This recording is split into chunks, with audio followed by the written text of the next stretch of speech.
Hey guys, we are back with the Screen Team, and I am super excited because we're going to review a movie I've been waiting all year for.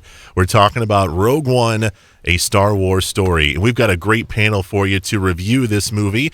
We have got Chris and Brandy and Austin right inside the Screen Team studio, ready to do some reviewing. Guys and gal, how are we doing this evening? Awesome. We're Good. great. Very excited. All right, before we get into the movie, let's talk about our Star Wars experiences. How big of a Star Wars fan are we? Are we huge? Are we? Chris, let's start with you. Okay. I'm a little older, and I remember 1977 when the first one came out, and my brother, who's older than I am, worked at Ticketron in Los Angeles. He went to college down there. Yeah. And he got pre-purchased tickets through Ticketron to see Star Wars opening night at the Coronet Theater in San Francisco. Oh my goodness. The neon facade, the marquee, the ticket booth outside, lines around the block, and we walked right in. And I saw it, and it blew my mind. I've been a Star Wars junkie ever since. I had the books. I had the story on record. Met the cast. I met the cast. You met the cast. Wow. That The summer, original. I won a contest. My little hometown, San Carlos, California, had a little one-screen theater called the Laurel Theater, and they had a contest.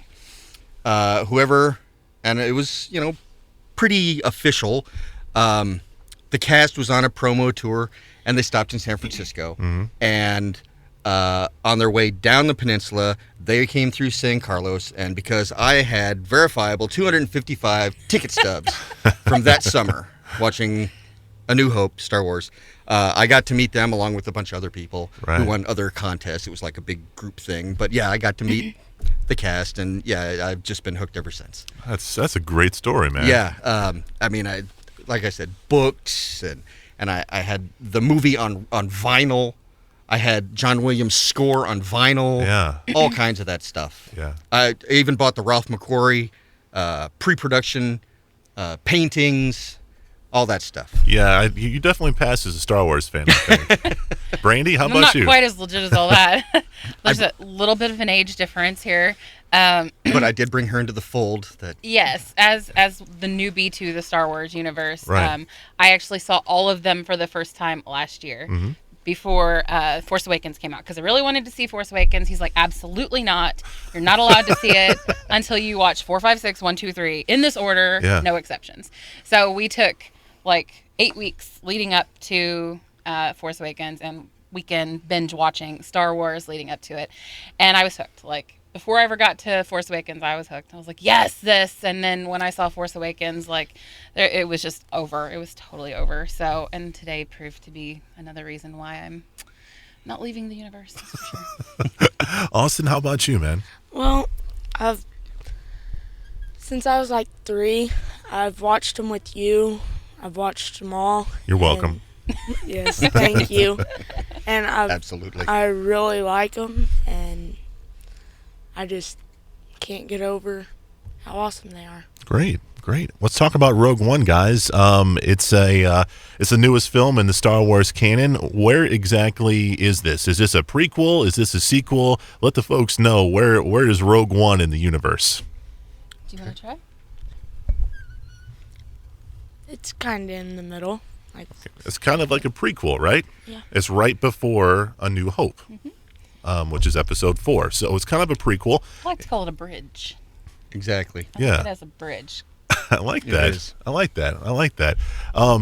Now, I guess the main plot of this story is we've got this rebel band, and they are trying to steal the Death Star plans to bring them to the Rebel Alliance to blow up the Death Star, basically.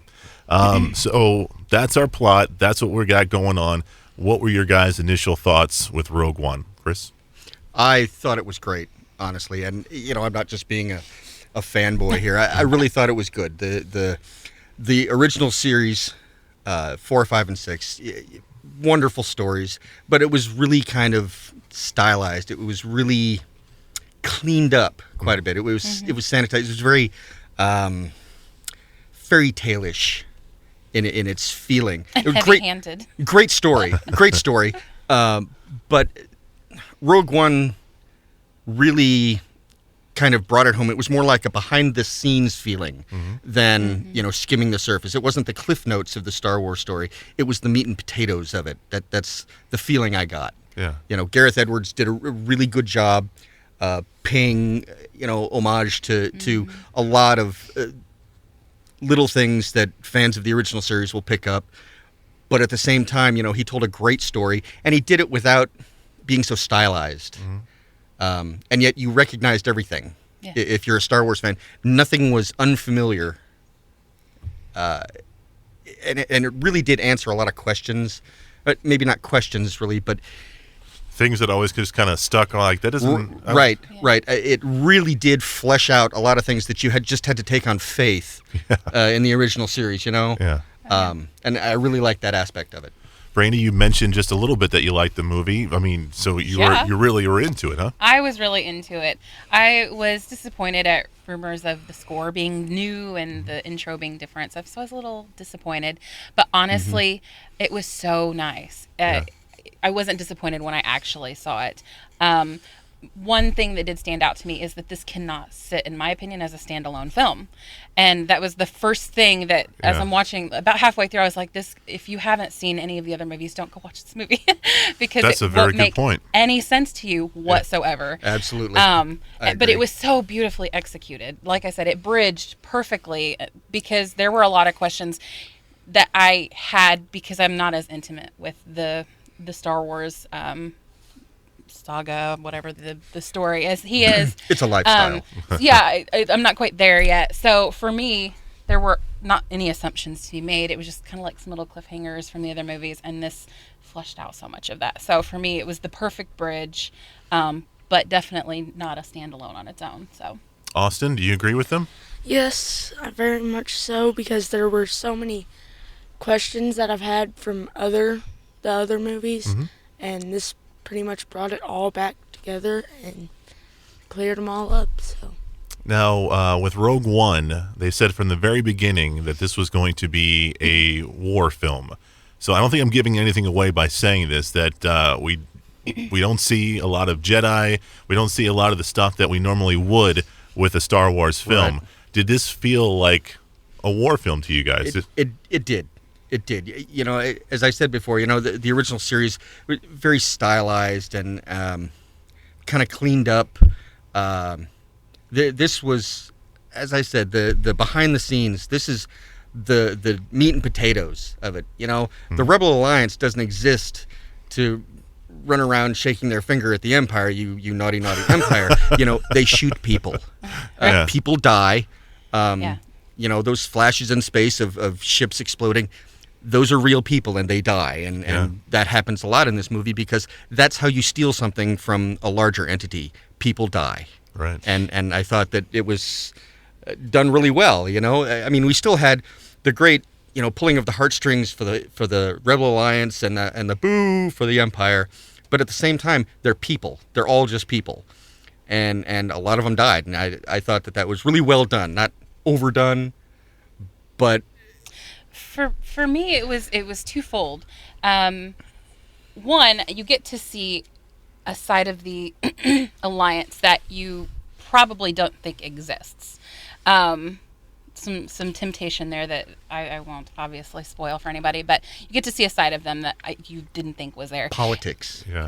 Politics. The game of war, basically. Right. And then in the other side, when you watch the other movies, it focuses so solely on the Skywalkers and around them that it's such a small group of people, you forget that it took so many more people. So when you get to see this behind the scenes, this band of people that led them, opened the door for them to do what they do in the movies that we have fell in love with, right. Then you get this bigger picture of really how big the Alliance was and how integral the little guys were and all of that. So it was really nice. We've got a lot of new characters in this film. Did you guys have any favorites? Anybody who stood out to you guys? The robot. I can't remember his name, though. K2SO. Yes, thank you. I'm not great with robot names. Alan Tudyk. Yeah. Alan Tudyk did the voice of K2SO, and for people... What? You're a nerd. Yes, I know.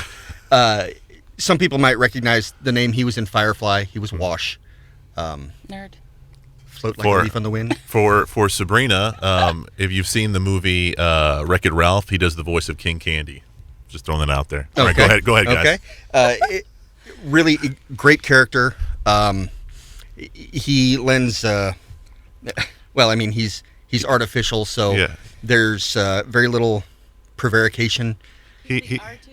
That's what I was But here's the thing. He's the comic relief of the film, but he doesn't do it in a slapstick manner. Yeah. It wasn't silly it humor. Wasn't silly. It was smart. Pointed and It was funny. Yeah. It was dry. You can't have a Star Wars film without some robotic, just a touch of humor. Smart butt comments.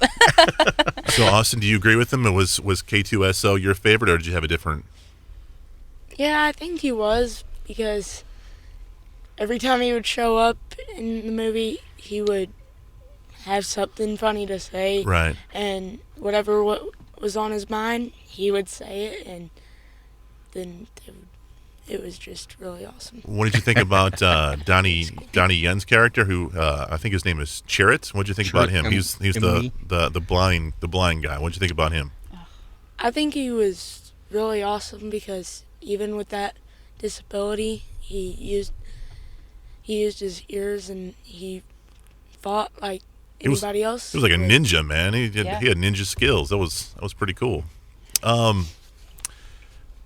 We only have a few more minutes left here. Obviously, you guys liked it, but was there any negatives to the film? Was there anything that you didn't like? I'm not really crazy about that. So was there anything you guys didn't like? You want to go first? No, go right ahead. I've always really liked the character of Grand Moff Tarkin, and Peter Cushing was a great actor, and he did wonderfully in Episode 4, and I understand why he was needed in this, but I'm just going to leave it at that. Okay. I have no complaints with the character. It was the rendering that bothered me just a little bit. I almost would have rather have seen a younger actor, slightly younger, because I mean this takes place pretty close to Episode 4, but I don't know. The CGI used was. You didn't care for it. No, it was a little distracting. Okay, Brandy, how about you? I disagree, but that's because probably I'm not as, again, intimate with the original as he is. I'm sorry. For me, the CGI was amazing. Mm-hmm. It was very good. I will give it that. It was very good. For me, I don't have any problem with any of that. The main problem that I think that a lot of people will have is if they, again, like I said before, if they try to go in and watch this on its own merits, like, I think they're going to walk away disappointed. Not that the delivery was not beautiful, the CGI, the graphics, the war. I mean, there is constant battle through this entire thing. I thought it was fantastic, but it's just not a standalone film. It's definitely a bridge between the 6 or now 7. Right. But aside from that, I didn't like the ending, even though I knew it was coming. I didn't like the ending, so I can be girly and I can say that. Austin, how about you? Was there anything that you're like, I wish that would have been better? I agree. I did not like the ending. Okay. Without giving it away, just no. Okay. It's just throughout the whole movie, they stay strong, and then at the end they're like, "Bye." Here we go. Let me ask you, Austin. Do you think this is a film that like your buddies are gonna like? The movie's rated PG-13, and you're around that age. Do you think your friends would dig it? Depending on if they've watched the other ones or not, because, like she said, if they have, then they would get where it's coming from. But if they haven't, it would just be something random, and it wouldn't make any sense. So. Gotcha. Chris, do you agree with that? With what Brandy said? Do you have to be a hardcore Star Wars fan to enjoy this film? Yes. The short answer is yes. The longer answer is, as a standalone film, I'm quite sure that you could go into it with absolutely no knowledge of the Star Wars universe, sit down, watch the whole movie, and enjoy it. It was an enjoyable movie. The great effects. There's a story arc that is easily identifiable.